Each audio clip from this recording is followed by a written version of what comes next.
Hey everybody, I'm Tall Slash, and today, Sonic the Hedgehog. Over winter break, I recently replayed the entire original trilogy of Sonic games, and I realized just how many cool levels there really were. So while I was playing, I took note of which levels were the best and which levels were the worst. So I'm going to be doing a two-part countdown video on the top 10 best original Sonic levels and the top 5 worst, because I couldn't really find that many bad levels, which should hopefully release alongside this one. So after you're done watching this one, there'll be a link somewhere to click for that one. Anyways, by the title, you should probably have already guessed which one this video is. So I guess the only rules are that only Sonic the Hedgehog through Sonic and Knuckles alongside Mini and CD will be counted in this list, and if a Mini version of a classic stage is used, it has to be a drastic remix. Also, please know that this video is my personal opinion, so if one of your favorite levels didn't make the cut, then be sure to tell me what it is in the comment section below. With that out of the way, let's get into the video.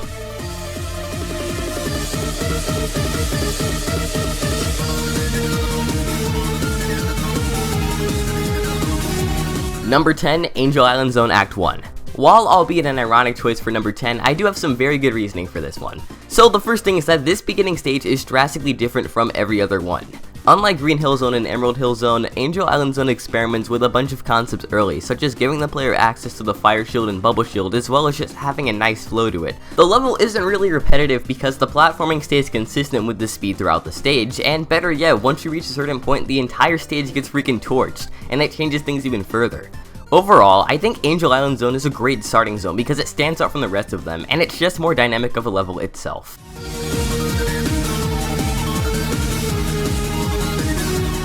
Number 9, Death Egg Zone from Sonic the Hedgehog 3. This level is really freaking cool for so many reasons, the first of which being the mechanics used in the stage. The zero gravity aspect of being in space means that there's a lot of really cool freefall moments as well as upside down platforming, and yes, these do get annoying at one point or another, but for the most part they add to the level design rather than take away from it. And speaking of, the level design in Death Egg Zone is a huge pro for it on this list. Not only is it one of the Sonic levels with vertical areas that somehow blend well with the rest of the horizontal running, but even the gimmicks like these little lifts work and flow so well even when you're not running.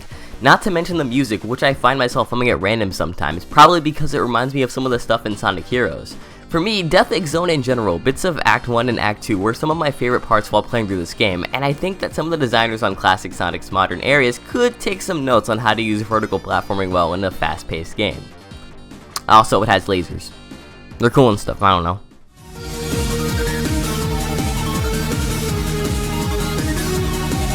Number 8, Palmtree Panic Zone. This zone, while not very original, has a very cool flow to the level. You start off by entering a massive loop before gaining a burst of speed and going through even more loops. If somebody were to ask what a Sonic stage was like, then something like this would probably come to mind even if they haven't played one yet. Tons of loops, and overall a very fast level. In my mind, while Palmtree Panic doesn't really stand out that much, it definitely feels more fun than its original counterpart, and that's why I feel like it gets the number 8 spot.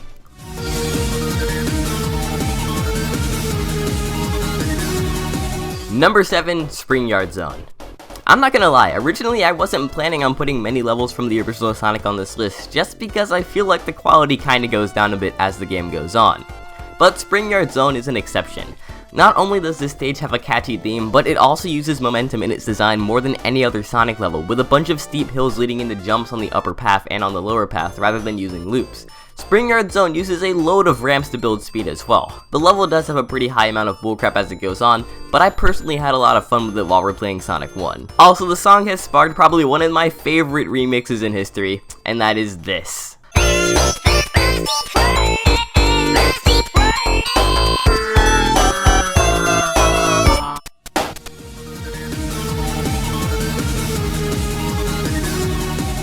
Number 6, Casino Night Zone.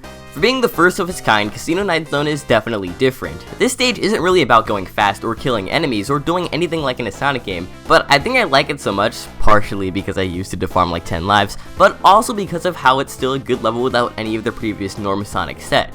Some will argue that the zone is too slow and random, but the fact of the matter is that it doesn't have to be a fast zone to be fun, and this shows with one of Casino Night's successors, Studiopolis Zone. The random mechanics and gimmicks in this stage are still fun to play around with even if they aren't helping you to gain speed, and that's what I think makes Casino Night Zone so cool. The gimmicks themselves are actually connected and flow into each other rather than being simply thrown around at random, and there's a lot of momentum based platforming in this one, which is always nice to see in a Sonic level.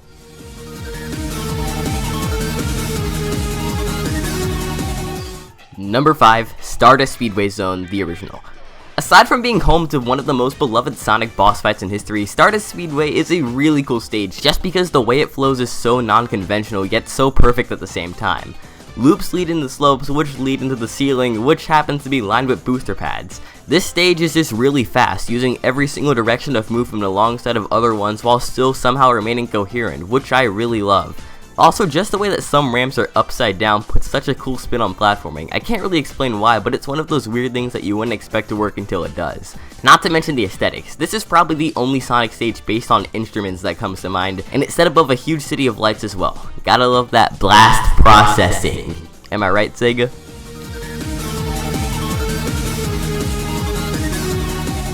Number 4, Chemical Plant Zone Act 2 from Sonic Mania.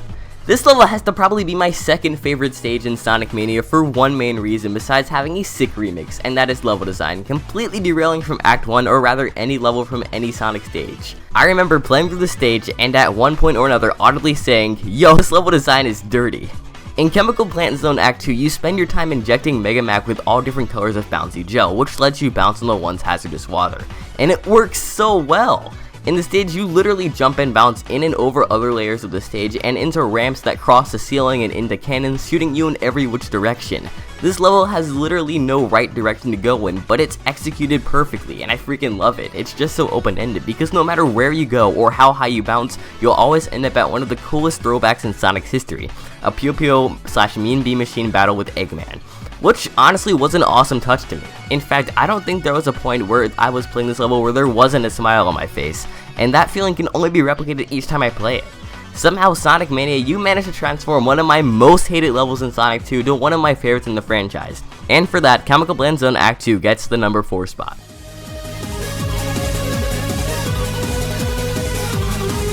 And number 3, Flying Battery Zone Act 2 from Sonic Mania. This level is a bit weird, yet nonetheless cool to me for a couple reasons. For starters, it's probably the most difficult second stage of any classic game, probably because it was supposed to be in the midway point, but I'ma just ignore that one, okay, bye.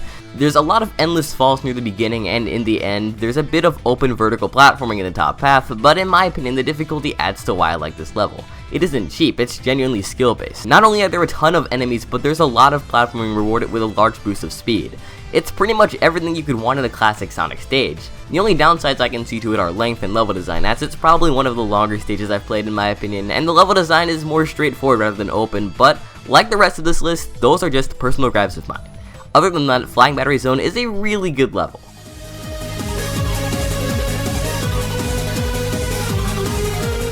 Press Garden Zone is hands down my favorite stage in Sonic Mania, and while I could do without the ice mechanics of Act 2, Act 1 is almost literally flawless in my eyes. Not only do you have tons of momentum-based speed and steep slopes, but the news racks, they're so perfect. From gaining speed to height to using them to drop dash, these things are my favorite stage mechanic in all of Sonic's past games. Everything about the stage is used to contribute to speed, from the way the newspaper racks are placed to the steepness of some of the slopes, to even the way some of the falls work. Also, a digression from that are the aesthetics of the stage. Everything is in constant motion, from the background and the newspapers going like 200 miles per hour to the crab bandits which seem to be juggling saws to the beat. I literally cannot put into words how much everything about this stage is great, and I'd be doing it an understatement by leaving out the music. I read somewhere that T. Lopes himself, yes I read your comments, stated that this stage's music was something original because he thought all the songs were beginning to sound alike, and he's right. The instrumentation of the printing press to the slight discord on the opening melody fits the environment so well. Press Garden Zone is not only one of my favorite Sonic stages, but probably one of my favorite stages in any platforming game in general. It being one of, if not the best, is well deserved.